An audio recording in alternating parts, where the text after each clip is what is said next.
Welcome to the Live Full, Work Fun podcast. This is the show to encourage you to live your life to the fullest and do fun work that fuels your lifestyle. Hi, I'm your host, Gayla Scrivener. Every week, you'll be introduced to amazing guests, useful resources, and inspirational stories. You'll discover opportunities and perspectives to shape your version of living full and working fun.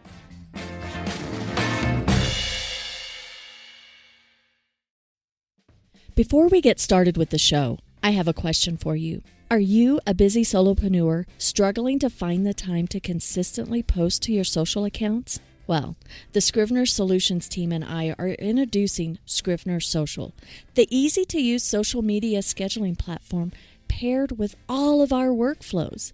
It simplifies the entire posting process, saving you time and boosting your social media marketing efforts. Here's how it works. First, you subscribe to Scrivener Social, choosing the support level that best fits your needs. Second, we have onboarding calls to help you set up your account and give you the guidance for streamlining your posting process. Third, you implement your plan using our workflows to get more out of your social media marketing. Now, you could continue to do it alone, being frustrated and feeling guilty that you never get around to posting to your social accounts for your small business. Or you could save time, energy, and frustration by using an easy-to-use social scheduling platform backed by a support team that helps you streamline the whole process. You deserve a system that makes posting to your social media faster and more efficient. Go to scrivenersocial.com and subscribe today. Now, on to the show.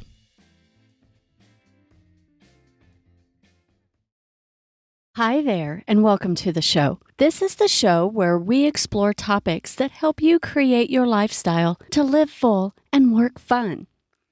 I've got to tell you, having a great relationship with your accountant is so important. And for many years, quite frankly, I didn't feel like I had one. When I first started my business, I tackled my books and taxes all myself, but soon I was way in over my head, particularly when it came to taxes. Now, I can do bookkeeping, but I don't necessarily want to, but I can do that. Taxes is a subject that never fails to make my brain feel like it's just melting. In my mind, hiring an accountant is akin to bringing on a new member to the team. I'm cautious with my selections. And when I first hired an accounting firm, I had this vision of open communication lines where the accountant would comprehend my business and guide me toward my business goals through financial forecasting insights. We'd have these great conversations and it would spur some energy. But reality painted a different picture. He would do my taxes annually, and getting a meeting with him felt like it was like pulling teeth. And when we did manage to meet, I got this distinct impression that he couldn't fathom why such meetings were necessary. I shouldn't have tolerated this transactional relationship for as many years as I did, but I did. I was always on the lookout for a chance to make a change.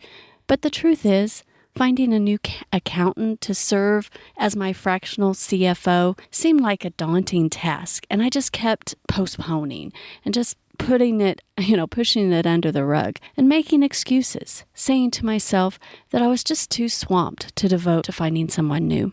Recently, I reconnected with Christin Price. She has the mindset and philosophies about small business accounting service that I was looking for. We clicked right away. Having financial conversations can be uncomfortable, and that's why I wanted to introduce you to Christin in today's episode. Christin has been in the accounting field for over 20 years. While growing up in a military family, she was taught to aim high and to value integrity, service before self, and excellence. She graduated from Florida Gulf Coast University with a bachelor's degree in finance and accounting.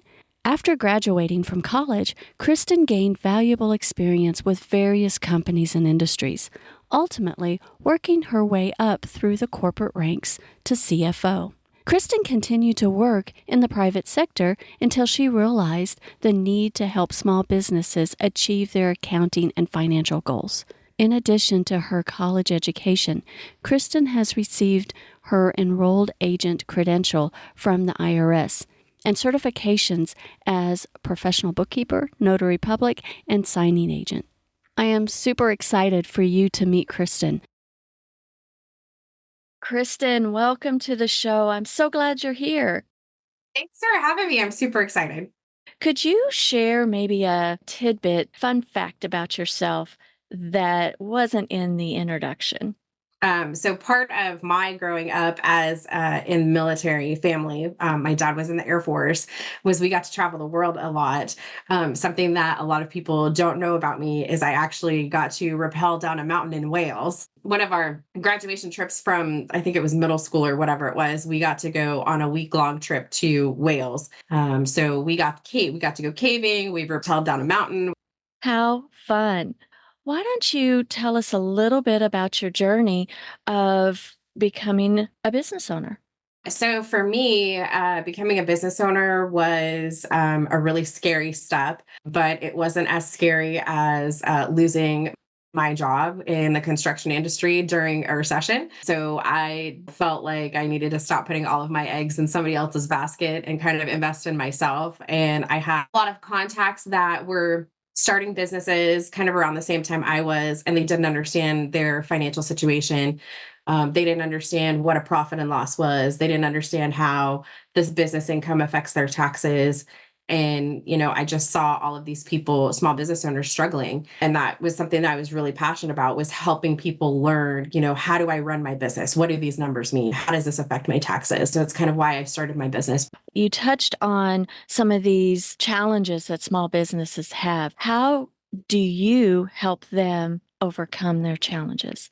I think for me, just having a conversation about what your goals are, what do you think you can do, what do you want to do, and just understanding the numbers and understanding, the year-round process of, let's look at the financials, let's understand what we're doing and why we're doing it. Let's understand how what we're doing impacts that tax liability that's at the end of the year, and just be that open communication with a business owner of, I'm not going to sit down with you once a year. We're going to talk a lot.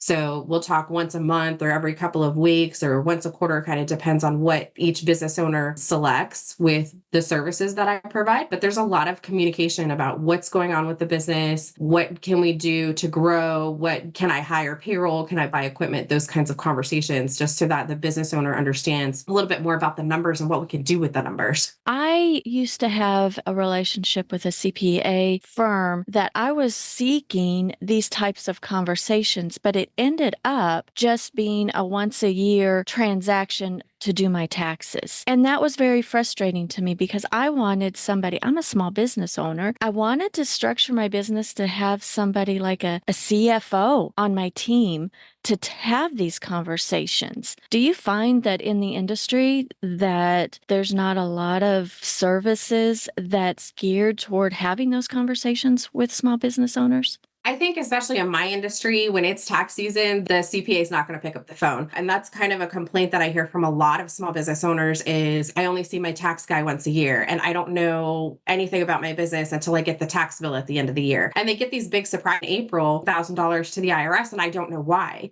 That's a large complaint with our industry is CPAs, they get that business and they grow that book, but then they get so big that they're not having that conversation with their small business owners. How do you help business owners forecast for the future? I think it all starts with a plan. I think it all starts with having that conversation with the business owner of, what do you want to do with the business? Do you want to be involved full time, or do you want to have a plethora of employees running the show while you're out fishing all day? Do you want to add a second location this year? So just having those goals in mind and then kind of working backwards from there. Okay, what kind of revenue do we need to have? What are the expenses that are going to be associated with these goals? And how do we get to that point to where you can do the things that you are ultimately dreaming about doing? Just again, it's that communication of, what do you want to do with your business and how do we get to that point? And it's always a revolving conversation of, okay, here's where we're at with the financials. We're one step closer. do we need to open a savings account? Do we need to start a 401k? Do we need to talk to the bank about capital funding? Do we need to look at equipment? So it's always that open conversation of what do you want to do and how do we get there? What are the baby steps to get there? Because you're not going to buy a new piece of equipment tomorrow. We need to plan it out. So how much do we need to save? And what does that look like for you? Are you still going to be able to go to Starbucks every morning and buy your coffee, or do we need to cut that out a couple times a week? And it's that kind of question and communication that we have to have in order to be able to grow and to achieve those goals. So it's about looking at the cash flow. It's about looking at the budget. I've done several budgets for clients that want to grow and they want those numbers, those hard numbers of, okay, this is what I can spend for advertising this month, or this is what I can spend for payroll this month. And, just having those conversations and knowing where you are cash flow wise and being able to make those decisions ultimately is going to help you get to those goals that we set. As you're talking about the conversations, one thing that stands out to me about you in the accounting world, there's a stereotype that accountants aren't much of people persons, people. We're not people. They are very much numbers people, and you are very much a people person plus a numbers person. And I love that. That is such a great asset because you get right to the root of the feelings of the uncertainty of the future and the financial. Financial discussions can be very stressful and vulnerable. Yeah, I think it's just, I'm a safe place to talk about numbers. That's what it boils down to. And money is a very difficult conversation for a lot of people to have. I know, especially, with my generation, the Gen X generation, we were always taught that money isn't a conversation that's to be had. Mom and dad handled money and we didn't know what was going on. And if you didn't get a new toy, you didn't know why it just didn't happen. So I think that a lot of people kind of grew up with that philosophy of money is a taboo subject. But I am here. I'm a safe space for you to talk about money. There's no judgment. We have to talk about money in order to achieve the goals that we want. So, I work with a lot of different types of business owners from all sorts of industries that are sometimes uncomfortable. And, we have to have the uncomfortable conversations in order to get past that and in order to open up and know, okay, this is what we want to do. Again, can I go to Starbucks this week or not? And just know there is no judgment here. I'm not running your business. I'm the numbers person and the numbers don't lie. And I can help you understand the numbers so that you can continue to run your business and grow your business the way that it needs to grow. Christin, going back, and let's talk about you and your journey in building your business. You were faced with losing a job in the construction industry during a recession. What did that journey look like? You started your business. Did it ramp right up? Did you have some other challenges in ramping up? So I was recently out of college. I got a job as an assistant controller in a construction company. And basically what that person does is kind of helps manage the accounting department and reconciles financials, works with the controller and the CFO to make sure we have accurate financials, that the accounting process is done with deadlines, all those things. Again, housing bubble, the production residential market collapsed. I mean, we went from over 200 closings in a month down to 12, and the whole system was collapsing around us. So I got laid off from that company. Then I decided, okay, well, residential wasn't working. Let's go to commercial construction. And commercial construction didn't work. Again, the market was still collapsing and I got laid off from that job. So it was just kind of this downward spiral of, okay, I keep putting my eggs in other people's baskets. Why am I not investing in myself? I have the accounting degree. I have the knowledge. At this point, I had been doing accounting work for over 10 years. Why am I not doing this for me? And then again, I saw that other small businesses were struggling. And starting a business is really scary because a lot of people think that when you start a business, you open the doors and say, hey, I'm here, and everybody comes flooding in, and that's just not how it works. So, trying to find the clients, trying to convince them the new business. I knew what I was doing and building that trust with people. Of course, my education kind of helped me a little bit. My work background kind of helped me a little bit, but there's a lot of small business owners out here that they're starting a new business and just building that trust with people, especially when it comes to financials, because again, it's such a taboo subject. Nobody wants to talk about money. And now you're inviting a stranger into your business to talk about money. So yeah, I bootstrapped everything at the beginning. And I think that's kind of the same struggle that a lot of small business owners have is how do we grow and how do we start this business when we don't have any funding? So it's just keep going and plugging away every day and,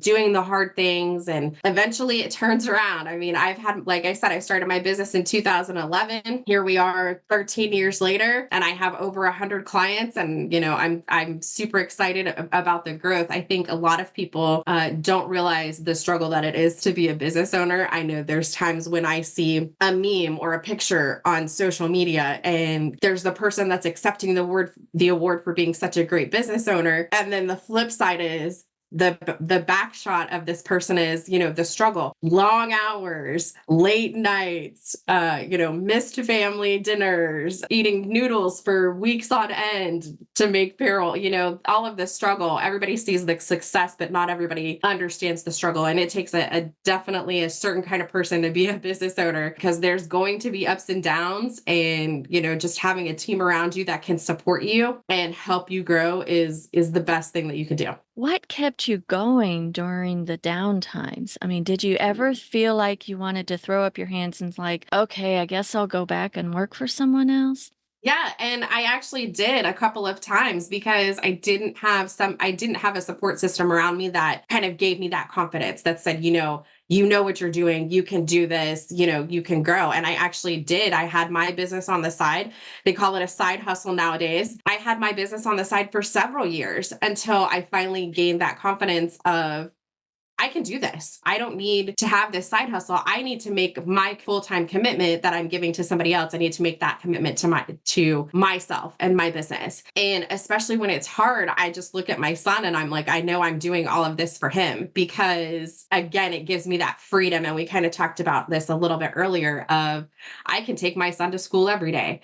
I can pick him up from school every day. I can come home from school at 2:00 in the afternoon and I can make him a snack, or we can play board games, or we can have fun. And it's just that freedom of I am running a business, but I'm also spending time with my son and having that quality time. So he is the motivation 100% of, why I get up and do what I do. Do you have any misperceptions about your business being bookkeeping and accountant? You don't have the CPA at the end of, the initials at the end of your name. So what does that mean? And do you have to have a CPA in running your small business? So I don't necessarily think that you have to have a CPA to run a small business. I think there's obviously a certain amount of clout that comes with having a CPA because they have sat for the state exam. I personally don't want to do audits, so I refuse to sit for the CPA exam. So, but it's between bookkeeper, accountant, and CPA. So if you can balance a checkbook, you are a bookkeeper, plain and simple. Everybody that can balance a checkbook is a bookkeeper. It's not that hard. It's the day-to-day data entry of entering invoices, of, recording deposits, balancing the checkbook. They're a great person to kind of like have on staff or have on retainer for those small business owners that don't want to enter in every single receipt or don't want to reconcile the books every month. That's a great start off to having somebody that can help with your books. An accountant, which is what I am, is somebody that has I have a bachelor's degree in finance and accounting. I have 20 plus years of experience, and I do a higher level overall view of what you're doing inside of your business. So I'm looking at financials and I'm kind of giving you advice on cash flow, forecasting, budgeting, receivable ratios, all sorts of different information. It's a level of understanding, looking at the financials and knowing, okay, we need to do this or we need to do that, being able to make those decisions as kind of like a temporary or fractional CFO inside of your company is what I am. So all accountants are bookkeepers, but not all bookkeepers are accountants. So then the next level you have is a CPA. So this is someone that has sat for the state certified exam to take the CPA exam, and they can do audits. They can represent taxpayers in front of the IRS. They have a much broader sense of the tax world, and they have those letters after their name. So a CPA is an accountant, but not all accountants are CPAs. I myself, again, I'm an accountant, but I'm also what's called an enrolled agent. So I have permission from the IRS to practice in front of any tax office for any taxpayer. So I basically have the same permissions as a CPA or an attorney in front of the IRS. And I also have the educational background to go with what I'm doing. So I feel that I can do everything a CPA can do without the high cost that you're going to pay at a CPA firm. So again, all bookkeepers are not accountants. All accountants are bookkeepers, and not all not all accountants are CPAs. So it's just kind of that tier. And, you mentioned earlier, there's a stigma that kind of goes with the accounting world. You expect me to see me sitting here in my green visor with my beans and counting away. That's not how I operate. So that's kind of an overview of accounting and how I feel about all of the different things. You humanize numbers, I guess you could say. You take the emotion out of it and get to the heart of the base of our conversation is you get to the heart of the conversations of what the numbers mean. And I love that you took the time to explain the differences. Do you have to have an accountant within the same state that you own your business in, or can you have an accountant from anywhere? Like, do you take clients from other states? I have clients from all over the US. I have Virginia, New Hampshire.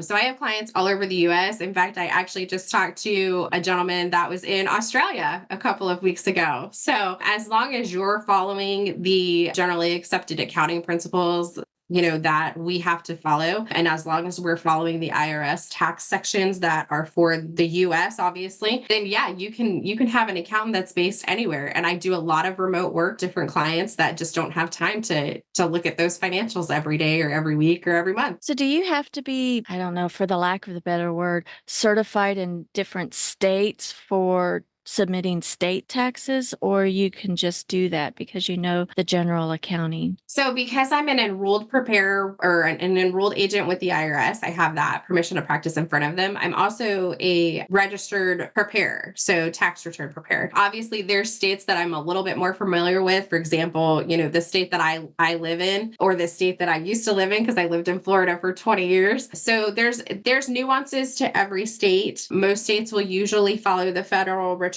There's sometimes kind of a little quirk about each state. But if there's ever a state that I am not sure of, I'm going to tell you up front, hey, I've never done a return for this state before. It might take me a little bit longer because I want to research all of the things and make sure we can maximize your deductions and make sure that we're doing what we're supposed to do with regards to the tax codes. But if you're in any state, federal returns are all the same, regardless of what state you're in. It's just the states that kind of there's some quirks, and there's some states that don't have state income tax that we don't have to file a return for. There's some states that only want a tax return for the business portion of your return. So every state's a little bit different, but I have lots of states that I have experience with. You don't necessarily have to have an accountant in the same state as you to do your tax return or to do your accounting. Are there a series of questions that a small business owner should be asking a prospective bookkeeping, accounting type of office before hiring them? Yeah, I think first and foremost, it boils down to, can I talk to this person? Can I have an open conversation with this person? There are times where you will talk to an accountant and you will feel like another number. And those are the times when maybe you want to find somebody else. I think for me, that's the first thing that I notice when I have a conversation with a prospective client is, what kind of communication do we have? Because you're going to be talking to me a lot. We're going to have regular conversations about your financials. We're going to look at numbers. numbers and we're going to plan and we're going to strategize. And if you are not comfortable with that person, you might not want to work with them. Of course, you're going to look at their experience. What kind of experience do they have? Do they have the college degree? Do they have the in-world experience? How many small business owners have they worked with previously? What kinds of businesses have they worked with previously? I have a couple of different industries that I specifically have worked with previously that in my local area, I don't know that other accountants have worked with. That's another conversation that I had recently was I had someone specifically call me because of the industry that they're in. They haven't been able to find an accountant for that industry because everybody has a little bit different business that they're running. Retail is going to be a lot different than manufacturing. Selling coffee is going to be a lot different than making a metal bench. So does the accountant have experience with my industry? What are the expectations that you as a client have from your accountant? Do you expect them to give you financials on a regular basis? Do you expect them to go and reconcile your books and just review your books? And making sure those expectations are voiced and making sure those expectations are clear. I have expectations of my clients. I make that very clear. I know my clients have expectations of me. So just kind of making sure everybody's on the same page.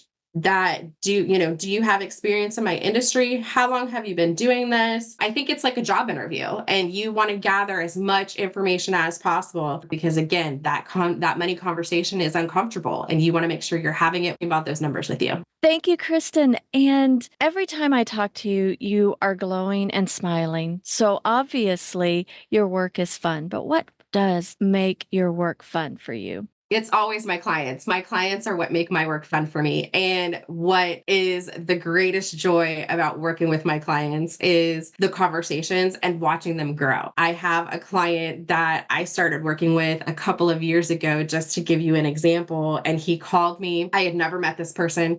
He found me on a search engine or social media. I think it was a search engine he actually had found me on.